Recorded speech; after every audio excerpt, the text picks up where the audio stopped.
Maintenant, je voudrais parler de Parashat Shmini. Vous savez que dans Parashat Shmini, on parle des animaux qui sont permis et interdits. Plus exactement, tels qu'ils sont mentionnés dans la Torah, les animaux qui sont théorim ou tmeim, purs et impurs.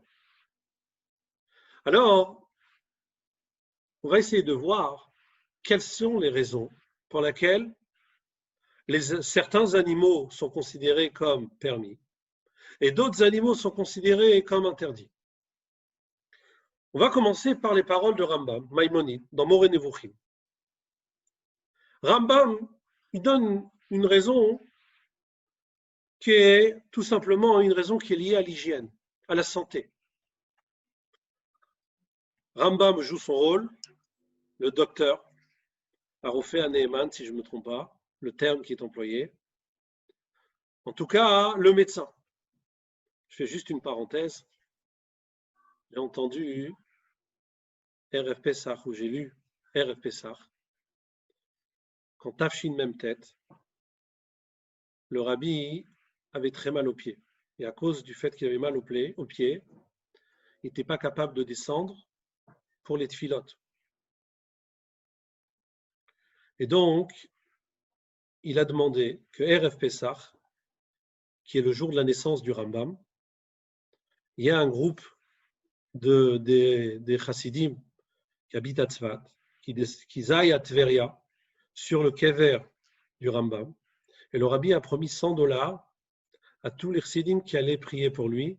Si je ne me trompe pas, il devait terminer tout le Télim. Je n'ai pas les détails clairs dans ma tête. En tout cas, prier pour lui. Et effectivement, des dizaines de personnes sont parties à Tveria et ont prié pour le rabbi. Et lorsque le rabbi a entendu ça, le rabbi a dit que puisqu'ils ont prié sur le kever du docteur, le Rambam, et surtout que c'est le jour de son anniversaire, on a mentionné tout à l'heure l'importance de l'anniversaire, même après le décès par rapport à Moshe Rabbeinu, alors dit le rabbi, l'histoire est réglée, et à partir de ce jour, le rabbi est descendu de nouveau pour Mincha, pour les Tfilot. Alors je reviens sur le Rambam. Le Rambam y ramène comme raison, dans Moreh Nevuchim, que les animaux qui sont interdits sont des animaux où la viande est une viande de mauvaise qualité. Alors, je n'ai pas vérifié pour voir chaque animal, est-ce que c'est avéré, mais c'est une règle que le Rambam mentionne, en disant que c'est soit des animaux qui vivent dans un milieu qui n'est pas propre, soit des animaux qui mangent tout ce qui passe devant eux. Dans les mots du Rambam, le Rambam il dit comme ça. Rov mashema asa Torah, la majorité des choses que la Torah elle considère comme dégoûtant. Ou les filles rov lichlucho mezono bidvarim ameosim. C'est majoritairement lié à la saleté, à l'alimentation des aliments qui sont dégoûtants. Donc nous voyons des paroles du Rambam, que le Rambam tout simplement, il pense à notre santé. Le docteur, il pense à notre santé, c'est son rôle. Mais le Abrabanel n'est pas d'accord avec Rambam. Rabbi Yitzhak Abrabanel, il considère que les paroles du Rambam ne sont pas logiques, pour deux raisons. Premièrement, il dit les goïms, ils mangent les animaux que la Torah interdit. Si c'est pour des raisons de santé, alors les goïms devraient être en mauvaise santé. Les goïms n'ont pas une santé qui est plus dégradée que celle des juifs. Donc ça veut dire que la raison que le Rambam mentionne n'est pas vraie. La viande des animaux qui sont interdits ne sont pas des animaux qui sont dangereux pour la santé. Deuxième argument que le Rambam mentionne, c'est que tout simplement, que le Rabbi Yitzhak Abrabanel mentionne, c'est que tout simplement la Torah n'est pas un livre de Sefer Refoua, ce n'est pas un livre d'hygiène, ce n'est pas son rôle. Puisque ce n'est pas son rôle, alors automatiquement, ce n'est pas logique de dire que la Torah elle interdit certains aliments par rapport à des problèmes de santé. Bien que la Torah nous dit, on est dans la période de faire attention à notre santé. Mais à l'origine, les mitzvot ne sont pas des mitzvot qui sont liés à la santé de l'homme. Ramban Nachmanide, dans son commentaire sur la Torah, sur Parashat Shmini, il donne une autre vision. Si jusqu'à maintenant on a mentionné la santé du corps, lui il mentionne la santé de l'âme. Il dit que les animaux que la Torah elle a interdits, il parle là-bas précisément sur les oiseaux, sur la volaille, sont des animaux qui sont des prédateurs. Les animaux que la Torah elle a permis sont des animaux qui sont plutôt des animaux qui sont des victimes et non pas des prédateurs. Pourquoi? Dit le Ramban, les animaux qui sont des prédateurs sont des animaux qui ont une certaine cruauté. Et lorsqu'un animal est cruel, dans ses traits de caractère, alors ça se transfère chez l'homme dans la viande de cet animal. Lorsque l'homme mange cet animal, alors il ne va pas prendre seulement les vitamines qu'il y a à l'intérieur, mais il va prendre également les traits de caractère de l'animal. Donc automatiquement, les animaux qui sont interdits sont des animaux qui ont des mauvais traits de caractère. Lorsque l'homme ingurgite ces aliments, alors, s'ils ont des mauvais traits de caractère, l'homme aussi va prendre des mauvais traits de caractère, ces mauvais traits de caractère qui proviennent de ces aliments. Ça, c'est la vision de Ramban. La Chassidoute, elle apporte une autre vision. Si on a parlé de la santé du corps ou la santé de l'âme, et bien sûr que c'est toutes ces raisons, Elou veilou divrei Elokim Chaim, et c'est plusieurs niveaux.